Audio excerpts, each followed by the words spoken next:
Tiny Habits, Big Healing, Episode 2.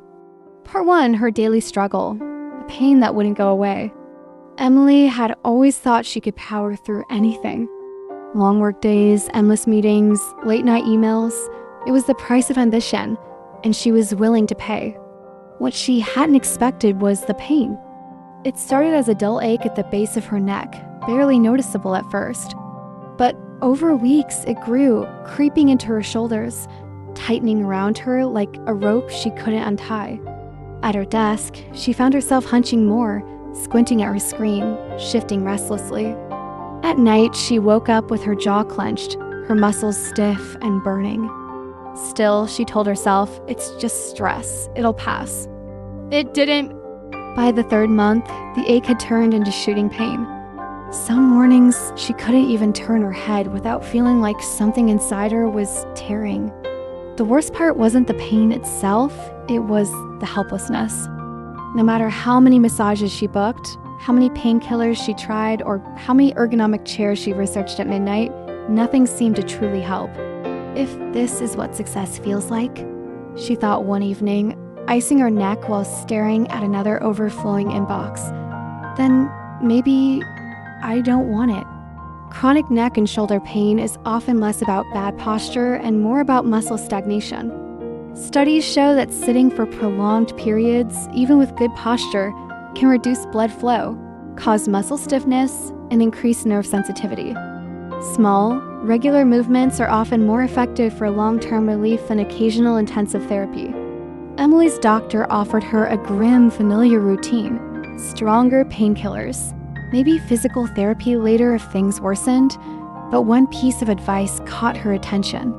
Before we jump into anything heavy, her doctor said, try this, 5 minutes of stretching, every morning, no excuses, no skipping, just 5 minutes. Emily had laughed at the time. 5 minutes? She needed a miracle, not a middle school PE class. Still, deep down, something in her wanted to believe, not in a miracle, but in the possibility that maybe, just maybe, small things could still change something. Tiny Habits, Big Healing, Episode 2. Part 2, the 5-minute habit that changed everything. The next morning, Emily stood barefoot on her living room carpet, staring at the clock. 6:30 a.m. She was exhausted. Her neck ached. She wanted nothing more than to crawl back under the covers, but something about her doctor's words stuck. 5 minutes. No excuses. So she rolled her shoulders, twisted her neck gently from side to side, and stretched her arms above her head until she could feel the tendons pulling. It wasn't glamorous. It wasn't Instagram dash-worthy ... It was awkward, stiff, and frankly a little boring, but it was the beginning. The first week was brutal. Every stretch felt like prying open a rusted hinge. Some mornings she barely lasted 3 minutes before collapsing back into her chair. This is ridiculous, she muttered one morning, nursing her coffee afterward. 5 minutes won't fix anything, but the next morning, she tried again, and again, and again. According to the American College of Sports Medicine, just 5 to 10 minutes of light stretching daily can significantly improve circulation, reduce muscle stiffness, and promote better range of motion, especially for people with sedentary jobs. Consistency, not intensity, is the key. By the end of the second week, something curious happened. The stiffness that usually wrapped around her neck like iron first thing in the morning wasn't there. The ache still came later in the day, after long hours at her desk, but the mornings felt looser, lighter. Small victories. She could reach the top shelf without wincing. She could glance over her shoulder while reversing her car without feeling like her spine would snap. Tiny things. But together, they whispered something she hadn't felt in months. Hope. Emily got curious. She started researching beginner stretching routines. 5 minutes of shoulder rolls, neck tilts, gentle spinal twists. She learned that stretching wasn't about forcing flexibility. It was about waking up the body, encouraging blood flow, sending fresh oxygen to tired muscles, and gently signaling the nervous system that it was safe to relax. It's like opening windows after a long winter, One physiotherapist described it online. Emily liked that image. She wasn't trying to become a yoga instructor. She was just trying to let a little more air into her day. By week 3, Emily noticed other changes she hadn't anticipated.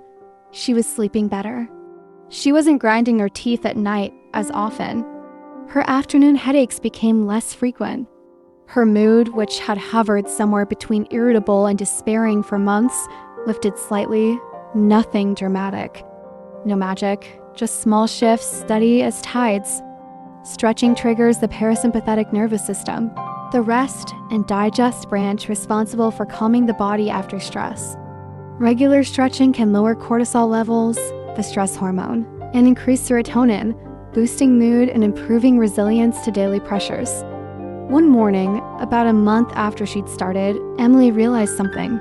She no longer thought about stretching as a chore.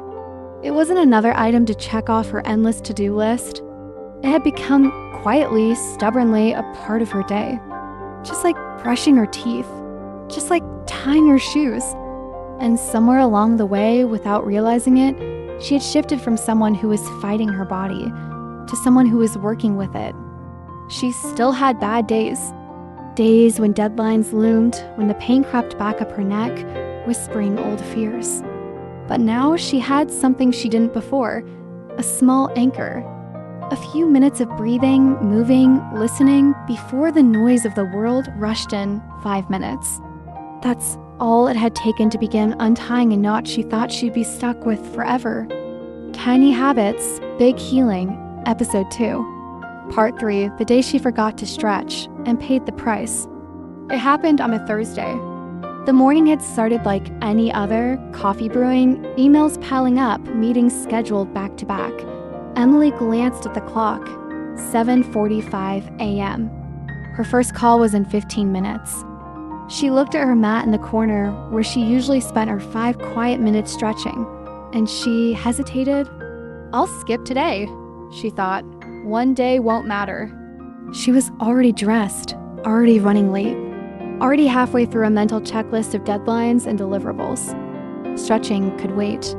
Skipping a daily physical routine, even briefly, can quickly reset muscle tension and nerve sensitivity, especially for those prone to chronic pain. Consistency isn't just about physical change, it's about keeping the body's stress response regulated. The day barreled forward, hours hunched over her laptop, neck craned awkwardly to the side during a tense Zoom call, shoulders climbing up toward her ears without her even realizing it. By mid-afternoon, Emily felt it, a creeping tightness along the base of her skull. She reached up to rub the knot forming there, but it was already too late. By evening, the familiar burning pain had returned, sharper, angrier. She tried to stretch it out in frustration, but her body recoiled, stiff and resistant. That night, lying in bed, ice pack tucked against her neck, Emily stared at the ceiling and realized something painful. It wasn't the stretching that was hard. It was the showing up for herself that was hard. Tiny habits act like daily investments into resilience. When we stop making those deposits, even for a day, the cost is often greater than we expect. Our bodies remember. So do our emotions? The next morning, Emily didn't wait. Before she even brushed her teeth, she dropped to the mat, slowly rolled her shoulders back, tilted her head side to side, and stretched her arms upward until her spine popped in relief. 5 minutes, that's all. And yet, those 5 minutes felt like building a bridge back to herself. It wasn't about perfection. It wasn't about streaks or guilt. It was about choosing again and again to show up. Not because she had to, not because she was chasing some version of a better body, but because she had tasted the difference between living connected to her body and living apart from it, and she knew in her bones which life she wanted more. Some days, 5 minutes was all she managed. Other days, she lingered longer, adding a few extra stretches, a few deeper breaths. But the ritual never changed. Wake up, move, breathe, begin again. Research shows that the biggest long-term improvements in mobility, pain reduction, and emotional regulation don't come from intensity. They come from consistency over months and years. 5 minutes a day beats 2 hours once a month, always. Now, whenever Emily feels the familiar pull of deadlines, the tightening in her shoulders, the old temptation to skip, she remembers that skipping once had a cost. And she remembers that 5 minutes isn't about fixing. It's about keeping a promise to herself, a small one, but one that mattered more than she ever realized. Part 4, a stronger body, a softer life. Weeks turned into months. The stretch mat became as much a part of Emily's morning as her toothbrush or her cup of coffee. Not an obligation, not a chore. A quiet promise she kept to herself every single day. She noticed the changes slowly, like a plant growing imperceptibly taller each day. Her neck no longer flared with pain after long meetings. Her shoulders, once hunched protectively forward, now rested naturally back. Even on high-stress days, the ache rarely found its old grip around her spine. It wasn't that life had gotten easier. The meetings were still long. The deadlines still tight, but her body, her foundation was steadier. She wasn't fighting herself anymore. Chronic pain often creates a feedback loop. Pain gives tension, gives more pain, gives more tension. Regular movement, even small stretches, interrupts this loop, helping muscles relax and reprogramming the brain's pain response. Consistency rewires resilience, physically and emotionally. Emily also noticed something deeper. The simple act of showing up for herself, even for just 5 minutes a day, bled into other areas of her life. She found herself pausing before replying to stressful emails, breathing before reacting. She started drinking more water, standing up to stretch mid-afternoon without guilt. She gave herself permission, for the first time in years, to leave work unfinished if it meant honoring her health. 5 minutes can change a day, she thought once, stretching under the soft morning light. And one changed day can change a life. One Saturday morning, while flipping through an old notebook, Emily found a page she had scribbled months ago. It was a list of desperate goals. Fix my posture, get rid of neck pain, sleep better, stop feeling exhausted all the time. She smiled, tracing her finger over the messy handwriting. She hadn't crossed any of them off in one grand gesture. Instead, she had chipped away, one tiny habit at a time, not through force, not through punishment, but through kindness and patience. Research shows that self-compassion, not self-criticism, is the foundation for sustainable behavior change. Small habits rooted in kindness toward ourselves have a far greater chance of lasting than those fueled by shame or pressure. Now, her 5-minute stretch wasn't just about physical health. It was a ritual of remembering. I'm allowed to care for myself. I'm allowed to pause. I'm allowed to begin again, gently and perfectly, every day. She still had tough days. Days when the ache would hum at the base of her neck like an old ghost. But now she met those days not with frustration, but with curiosity. She would roll out her mat, breathe deep into the stiffness, and think, I'm still here, I'm still choosing myself. And most days, that was enough. The most surprising thing was this.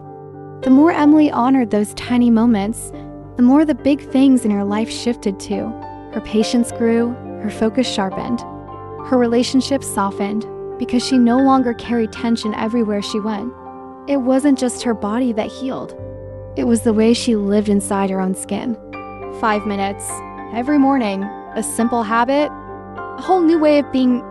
Somewhere along the way, we learned to believe that change had to be loud, that healing had to be dramatic, that progress had to be hard. But sometimes it's quieter than we think. Sometimes it's 5 minutes, a few stretches, a single decision to pause before the day rushes in. And sometimes that's enough to change everything.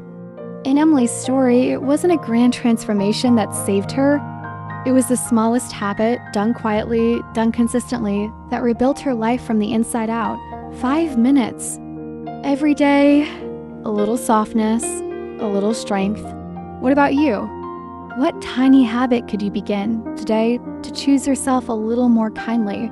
Maybe it's stretching. Maybe it's drinking a glass of water. Maybe it's simply sitting in silence for 1 minute before you open your inbox. Whatever it is, start small. Start now, tiny habits, big healing.